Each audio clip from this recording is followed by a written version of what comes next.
মাহে রমজান এলো বছর ঘুরে, মুমিন মুসলমানের দারে দারে রহমতেরই বাণী নিয়ে, মাগফিরাতের পয়গাম নিয়ে এলো সবার মাঝে আবার ফিরে। মাহে রমজান এলো বছর ঘুরে, মুমিন মুসলমানের দারে দারে। আসসালামু আলাইকুম ওয়া রাহমাতুল্লাহি ওয়া বারাকাতুহু। আলহামদুলিল্লাহ ওয়াসসালাতু ওয়াসসালামু আলা রাসূলিল্লাহ। সম্মানিত প্রিয় দর্শক মণ্ডলী, আল্লাহ শুকরিয়া আদায় করছি, আমরা সবাই পড়ছি আলহামদুলিল্লাহ। আমরা আজকেও সাইয়েদনা মুসা আলাইহিস সালামের ঘটনা নিয়ে আপনাদের সামনে ইনশাআল্লাহ উপস্থাপিত হব। তার আগে আমরা আলোচনার আগে একটা গান শুনবো। আমাদের ছোট্ট মনি আমাদের সামনে একটা গান নিয়ে আসছে, নাঈমা। শিশু নবী এতিম হয়ে এলেন দুনিয়া, শিশু নবী এতিম হয়ে এলেন দুনিয়া। মা আমিনার শূন্য ঘরে পূর্ণ মানব হয়, শিশু নবী এতিম হয়ে এলেন দুনিয়া, শিশু নবী এতিম হয়ে এলেন দুনিয়া। ঠাঁই পেল না মক্কা ধামে, করল অবহেলা, কাউসারের সাকিব হলে মদিনার মালা, খেজুর বিথি পুলকিত কদম ছোঁয়া, শিশু নবী এতিম হয়ে এলেন দুনিয়া। আলহামদুলিল্লাহ, বলো আলহামদুলিল্লাহ। মুসা আলাইহিস সালামের ঘটনা আমরা শুরু করেছিলাম। তো মুসা আলাইহিস সালাম উঠলেন, কোথায় উঠলেন? ওই যে কি নিয়ে পানি নিয়ে গেলেন দুইটা মেয়ের বাড়িতে, মনে আছে না তোমাদের ঘটনাটা? ওই দুই মেয়ে ছিলেন শুআয়ব আলাইহিস সালামের মেয়ে। কোন নবীর মেয়ে? শুআয়ব আলাইহিস সালাম। তিনি ছিলেন খুব অসাধারণ নবী ছিলেন। তিনি সব নবীরই অসাধারণ, কিন্তু কিছু কিছু নবীর ব্যাপারে বিশ্বনবী সাল্লাল্লাহু আলাইহি ওয়াসাল্লাম শুআয়ব আলাইহিস সালামের ব্যাপারে বলেছেন তিনি ছিলেন খতিবুল আম্বিয়া, নবীদের মধ্যে শ্রেষ্ঠ বক্তা ছিলেন তিনি, শুআয়ব আলাইহিস সালাম। তো তিনার কাছে নিয়ে গেলেন, নবী নবীকে চিনতে পারে, নবী নবীকে চিনতে পারে। অনেক কথোপকথন হলো। তারপরে ওই শুআয়ব আলাইহিস সালামের মেয়েকে বিয়ে করলেন মুসা আলাইহিস সালাম। বিয়ের পরে কোথায় আসতে হয়? শ্বশুর বাড়ি থেকে নিজের বাড়ি আসতে হয় না? শ্বশুর বাড়ি থেকে নিজের বাড়ি আসতেছেন, তখন এসে শীত লাগলো এক জায়গাতে, ওয়েদারটা ছিল একটু ঠান্ডা ঠান্ডা ভাব ছিল। তো বিবিকে বলল, বিবি তুমি এখানে একটু বসো, আমি তোমার জন্য আগুন নিয়ে আসতেছি। কি নিয়ে আসতেছি? সূরা তাহার ভিতরে আল্লাহ এই ঘটনা বর্ণনা করেছেন, ইন্নী আনাস্তু নারা লাআল্লি আতিকুম বিকাবাস আও আজিদু আলান নারি হুদা। আমি আগুন পেয়েছি, লাআল্লি আতিকুম বিকাবাস, তোমার জন্য আজলা ভরে, এটাকে কি বলা হয়? কাবাস। কি বলা হয়? কাবাস। তোমার জন্য আজলা ভরে কি আনবো? আগুন নিয়ে আসবো। আগুন কি আনবো? আগুন আনবো। আও আজিদু আলান নারি হুদা, অথবা এই আগুনের ভিতরে আমাদেরকে হেদায়েত দিবেন কে? আল্লাহ রাব্বুল আলামিন। আগুনটা কোথায় ছিল? একটা পাহাড়ের উপরে। আগুন দূরে থাকলে দেখা যায় না, একটু করে লাল করে জ্বলছে। মুসা আলাইহিস সালাম আস্তে আস্তে আস্তে আস্তে হেঁটে আগুনের কাছে যখন গেলেন, আগুন থেকে একটা আওয়াজ আসলো, ইন্নী আনা রাব্বুক ফাখলা না আলাইক ইন্নাকা বিল ওয়াদিল মুকাদ্দাসি তুয়া। বলছে মুসা, ইন্নী আনা রাব্বুক, এটা আগুন না, এটা কে? কে এটা? আল্লাহ রাব্বুল আলামিন বলছে এটা আমার নূরের তাজাল্লি, এটা কোনো আগুন নয়। ইন্নী আনা রাব্বুক ফাখলানা আলাইক, তো স্যান্ডেল খুলে ফেলো। স্যান্ডেল কি করো? খুলে ফেলো। ইন্নাকা বিল ওয়াদিল মুকাদ্দাসি তুয়া, তুমি একটা পবিত্র ভূমিতে চলে এসেছো। যেখানে আল্লাহর নূর আসে সেটা কি অপবিত্র থাকতে পারে? সেটা হলো সবচেয়ে পবিত্র, কারণ সবচেয়ে পবিত্র কে? আল্লাহ। আল্লাহর একটা নামই হলো কুদ্দুসুন। কি নাম? কুদ্দুসুন, সুবহুন কুদ্দুসুন রব্বুনা ওয়া রব্বুল মালাইকাতে ওয়ার রূহ, আমরা এগুলো পড়ি। তো তিনি সেখান থেকে চলে আসবেন, এমন সময় তিনার হাতে একটা লাঠি ছিল। কি ছিল? লাঠি ছিল। তো লাঠি তিনি জিজ্ঞেস করলেন, আল্লাহ জিজ্ঞেস করলেন, মুসা তোমার ডান হাতে কি? ওমা তিলকা বিয়ামিনিকা ইয়া মুসা, এই Musa what are you holding on your right hand? তিনি বললেন, হিয়া আসায়া আতাওয়াক্কাউ আলাইহা ওয়া হুশু বিহা আলা গানামি, এটা আমার লাঠি, আমি এটাতে ভর করি আর ছাগলকে পাতা পেড়ে দেই। কি পেড়ে দেই? পাতা পেড়ে দেই। ওয়ালিয়া ফিহা মাআরিব উখরা, এটার কিন্তু আরো অনেক কাজ আছে। লাঠি থাকলেই কি হয়? লাঠি থাকলে পোলাপান্ডে পিটায় না? আতাওয়াক্কাউ ওয়ালিয়া ফিহা মাআরিব উখরা, এটা দিয়ে আমি আরো অনেক কাজ করি। এবার আল্লাহ বলেন, আলকিহা, এটা লাঠিটা ছেড়ে দাও তো। ফাইযা হিয়া হাইয়াতুন তাসআ, যখনই ছেড়ে দিল এটা বিশাল সাপ হয়ে গেল।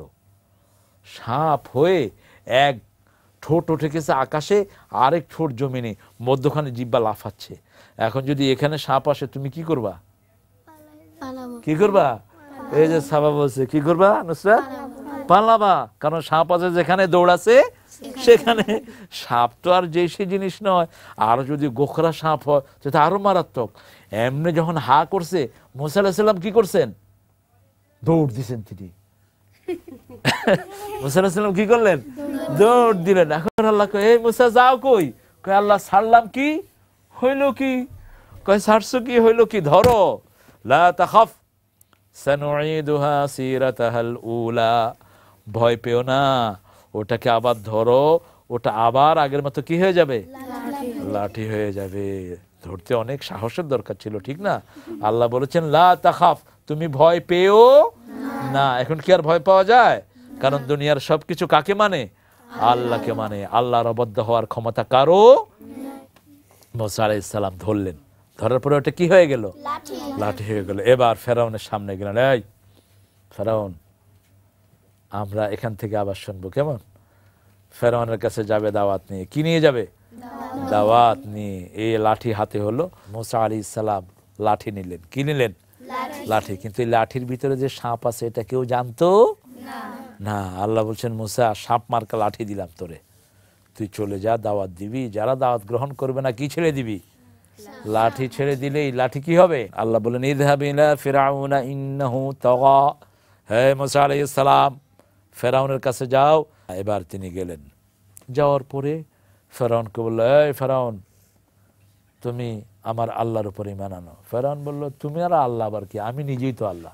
নাউযুবিল্লাহি মিন যালিক, আনা রব্বুকুমুল আ'লা, আমি বড় রব।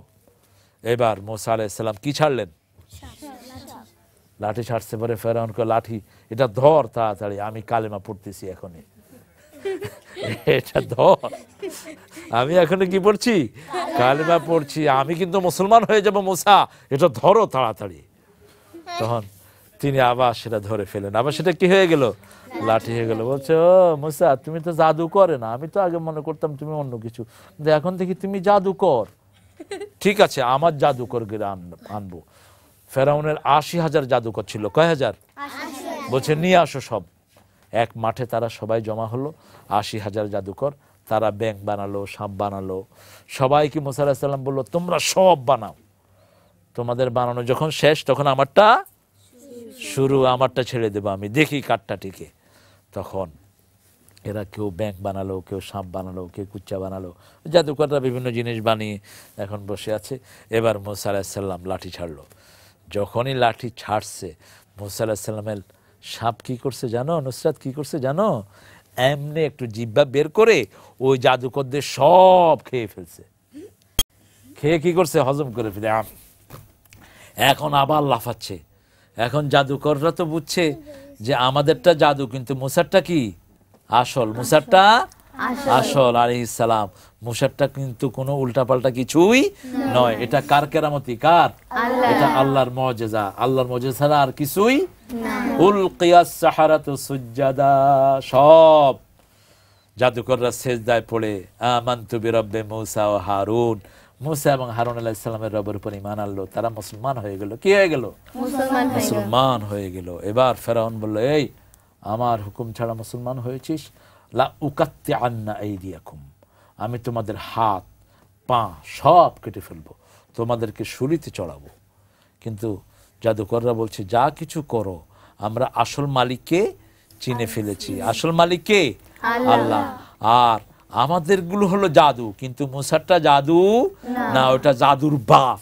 কারণ যেটা জাদুকে খেয়ে ফেলে সেটা কখনো জাদু হইতে পারে না। অতএব তুমিও ঈমান আনো, নাইলে তোমারে কিন্তু খবর আছে। কিন্তু ফেরাউন তো দুষ্ট ছিল, খুব নষ্ট ছিল। এরকম যখনই মুসা আলাইহিস সালাম কোনো নিদর্শন দিতেন, ওনার 8-10টা নিদর্শন ছিল। কয়টা?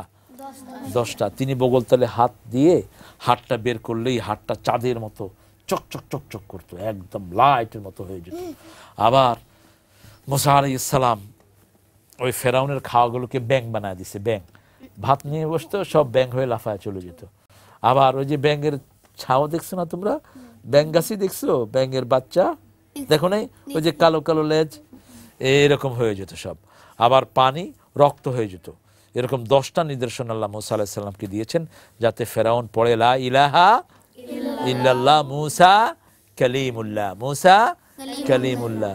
কিন্তু এত নিদর্শনের পরেও ফেরাউন কালেমা গ্রহণ করে নাই, বরং মুসা আলাইহিস সালামকে কষ্ট দিতে লাগলেন। তারপর মুসা আলাইহিস সালাম লোকদেরকে বিভিন্ন আজে বাজে কথা বলে সাগরের পাড়ে একত্রিত করলেন, নীল দরিয়ার পাড়ে। কোন দরিয়া? নীল দরিয়ার পাড়ে একত্রিত করলেন। এবার বললেন, ফেরাউন তার সৈন্য দিয়ে ঘিরে ফেলেন মুসা আলাইহিস সালামকে। এত ভয়ের ভিতরে মুসা আলাইহিস সালাম একটুও ভয় পেলেন না। তিনি কি বললেন জানো? ইন্না রাব্বি মাইয়া সায়াহদিন, আমার সাথে কে আছেন? আমার রব আছেন, তিনি আমাকে কি দেখাবেন? রাস্তা দেখাবেন। তিনার হাতে কি আছে? লাঠি। ওই লাঠি দিয়ে তিনি পানিতে বাড়ি মারলেন। লাঠি দিয়ে যদি কেউ পানিতে বাড়ি মারে, আমরা তাকে কি বলবো? পাগল বলবো। লাঠি দিয়ে পানিতে বাড়ি মারলে কি পানি ব্যথা পাবে? তো ফেরাউন বলল, পাগলে করে কি দেখো। লাঠি দিয়ে যখন পানিতে বাড়ি মারলো, পানিতে 12টা রাস্তা হয়ে গেল। সুবহানাল্লাহ বলবো না? কি হয়ে গেল? 12টা রাস্তা হয়ে গেল। এখন মুসা আলাইহিস সালামের লোকেরা বলল, আলহামদুলিল্লাহ, কি সুন্দর রাস্তা হয়ে গেল। এবার মুসা আলাইহিস সালামের 12টা গোত্রের লোক ছিল ওনার সাথে, প্রত্যেক গোত্রে একটা একটা রাস্তা কি চলে যাচ্ছে, পার হয়ে গেল সব। এখন ফেরাউন দেখলো যে সর্বনাশ, এরা তো সব পার হয়ে গেল। আবার যেন ভয় না পায়, রাস্তাগুলোর মধ্যে কি করছে জানো? ওই যে পানি ছিল, পানি দিয়ে ওয়ালের মতো করে, গ্লাসের মতো করে দিয়েছেন আল্লাহ, যাতে এক পাশের লোকেরা আরেক পাশের লোককে দেখতে পারে। কারণ রাস্তা নির্জন হলে অনেক সময় ভয় লাগে না? একাকী রাস্তা চলতে ভয় লাগে না? সেই জন্য যাতে করে একজন আরেকজনকে দেখে দেখে পার হতে পারে, সুন্দর করে। কয়টা রাস্তা হলো? কয়টা হলো? 12টা। এখন সবাই পার হয়ে গেছে। ফেরাউন দেখলো সর্বনাশ, এরা তো সব পার হয়ে গেল। ফেরাউনও নামছে পার হওয়ার জন্য। যখন মধ্যখানে আসলো, আল্লাহ রাব্বুল আলামিন আস্তে করে পানিকে কি করলেন? রাস্তাগুলো বন্ধ করে আবার পানি কি হয়ে গেল? পানি হয়ে গেল। এখন ফেরাউন কি খাচ্ছে? কি খাচ্ছে? পানি খাচ্ছে। পানি খাচ্ছে আর বলছে, আল্লাহ আমানতু বিরাব্বি মুসা ও হারুন। ও আল্লাহ, আমারে আজ সুবায়ও না, আমি মুসা হারুন আলাইহিস সালামের উপর ঈমান আনছি। আল্লাহ বলেন, আল-আন ওয়াকাদ আসাইতা ক্বাবলু ওয়া কুনতা মিনাল মুফসিদিন। আমরা এখানে আজকে শেষ করব। আল-আন, এখন তুমি আনছস, তুই আমার হাজার হাজার গোলামকে হত্যা করেছিস, তোকে আমি শুধু চুবাবই না। ইউনূস আলাইহিস সালামের ইউনূসের সূরা ইউনূসের ভিতরে আল্লাহ এই ঘটনা বলেছেন। আমরা ইনশাআল্লাহ এটা আগামী দিন ইনশাআল্লাহ এটা শুরু করব। মনে থাকবে তো তোমাদের? কোন নবীর আলোচনা করলাম? মুসা আলাইহিস সালাম। এখন আমরা একটা গান শুনতে শুনতে বিদায় নেব ইনশাআল্লাহ। আপনারা ভালো থাকুন, আল্লাহর হুকুমের উপরে থাকুন, বিশ্বনবী সাল্লাল্লাহু আলাইহি ওয়াসাল্লামের সুন্নতের উপরে থাকুন। আমাদের জন্য দোয়া করুন, আমরা আপনাদের জন্য দোয়া করি। আসসালামু আলাইকুম ওয়া রাহমাতুল্লাহি ওয়া বারাকাতুহু। হরে জীবন মৃত্যুই শেষ ঠিকানা, পৃথিবীর সব রেশ মুছে দেবে, তখন আর কে সাথী থাকবে না। সাথে থাকবে না। আমার যখন ফুরাবে দিন, আসবে গহীন রাতে। আমার যখন ফুরাবে দিন, আসবে গহীন রাতে। থেকো প্রভু এ জীবনে হয়ে চির সাথী, আসবে গহীন রাতে। আমার যখন ফুরাবে দিন, আসবে গহীন রাতে। থেকো প্রভু এ জীবনে হয়ে চির সাথী, আসবে গহীন রাতে। জীবন নদীর দুকুল জুড়ে আসলে অমানিশা, থাকবে না আর দু চোখে হায় একটু আলো দিশা। জীবন নদীর দুকুল জুড়ে আসলে অমানিশা, থাকবে না আর দু চোখ জুড়ে একটু আলো দিশা। সেদিন আমার, সেদিন আমার, সেদিন আমার আধার গড়ে তুমি থেকো বাতি, আসবে গহীন রাতে। আমার যখন ফুরাবে দিন, আসবে গহীন রাতে। থেকো প্রভু এ জীবনে হয়ে চির সাথী, আসবে গহীন রাতে। আমার আমার বলে যখন কাউকে পাব না, সেদিন আমার শূন্য হিয়ায় তুমি থেকো সান্ত্বনা, তুমি থেকো সান্ত্বনা। আখির আলো নিপে যেদিন মনে আলো দিয়ে, আসবে না কেউ ঘোর আধারে একটু আলো নিয়ে। সেদিন আমার, সেদিন আমার, সেদিন আমার অন্ধ চোখে তুমি আলোর জ্যোতি, আসবে গহীন রাতে। আমার যখন ফুরাবে দিন, আসবে গহীন রাতে। থেকো প্রভু এ জীবনে হয়ে চির সাথী, আসবে গহীন রাতে।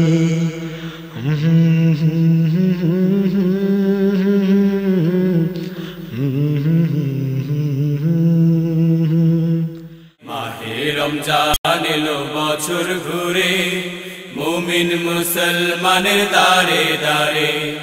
রহমতেরি বাণী নিয়ে, মাগফিরাতের পয়গাম নিয়ে, এলো সবার মাঝে আবার ফিরে।